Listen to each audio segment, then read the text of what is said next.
بسم اللہ الرحمن الرحیم۔ ناظرین، آج میں آپ کو ایک ایسا آزمودہ وظیفہ بتانے والا ہوں جو میں نے خود کیا ہے اور الحمدللہ میرا کام بھی ہوا ہے۔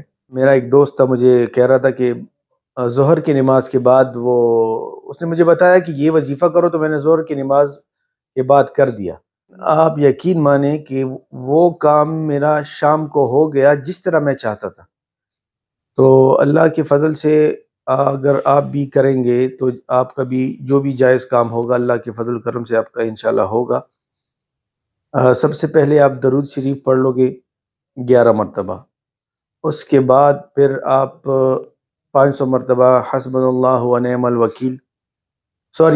سب سے پہلے آپ نے 2 رکعت صلاۃ حاجات پڑھنی ہے۔ جس مسئلے کے لیے، جس کام کے لیے آپ یہ وظیفہ کرنا چاہتے ہیں وہ دھیان میں رکھ کے آپ 2 رکعت نفل، اس کے بعد 11 مرتبہ درود شریف، پھر حسبنا اللہ و نعم الوکیل 500 مرتبہ، اور پھر جو ہے اس کے بعد لاسٹ میں 11 مرتبہ پھر درود شریف، اور پھر اس کے بعد عاجزی سے بڑے دھیان سے آپ اسی دعا کو آپ کریں جو دعا کے لیے، جس مقصد کے لیے،